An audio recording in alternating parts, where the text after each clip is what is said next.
In today's world, while some hold their names in high regard because of its significance to them, for others, a name is just a name. With the Hebrew boys, we understand that their name wasn't just a name, but that their name had meaning which was of utmost importance to them. The king was not satisfied with just training these young men, but with all intent set out to transform them into a new image. And knowing the importance of names, he thought to change their names. We are told that the names were changed. Daniel, whose name meant God is my judge. Hananiah, God is gracious. Mishael, God is like God. And Azariah, God helps.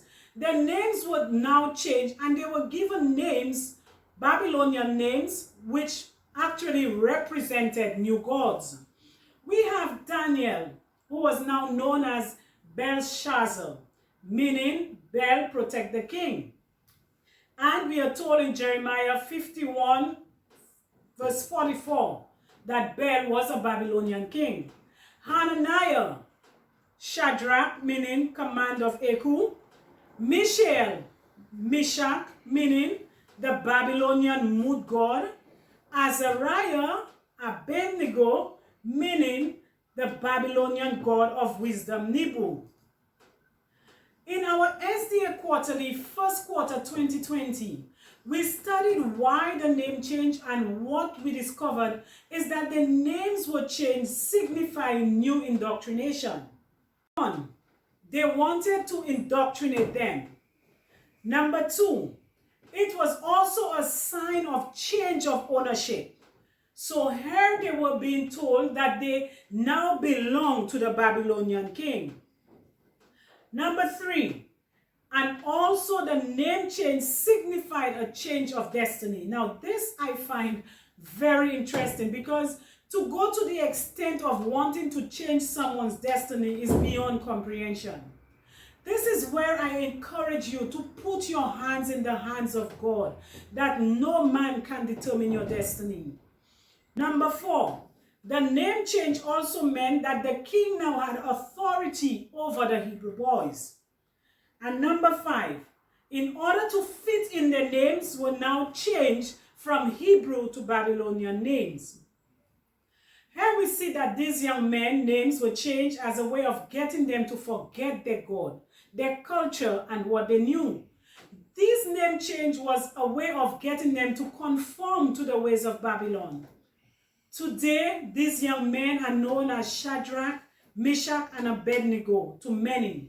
But knowing who they were and what they believed in, I would think that these young men would stick with their Hebrew names, which signify their connection with their true God. Their names were changed in an attempt to label them and dictate their new lifestyle and relationship. Let God be the one to label you.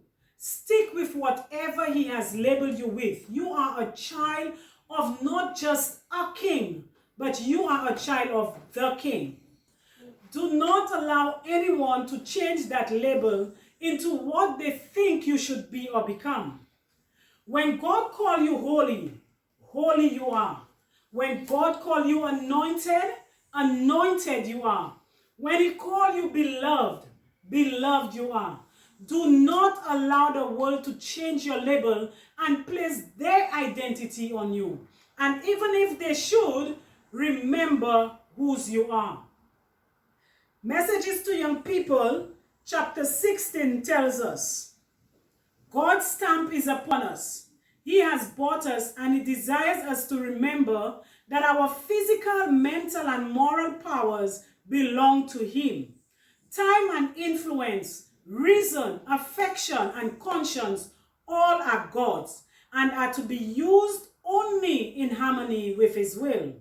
They are not to be used in accordance with the direction of the world, for the world is under a leader who is at enmity with God. We may not be able to control our circumstances, but we can change how we respond to our circumstances. Let me just remind you that, like Daniel and the free Hebrew boys, I encourage you, ladies and gentlemen, young people, to stand. I dare you to be a Daniel. I dare you to stand alone. Remember, we serve God and not man.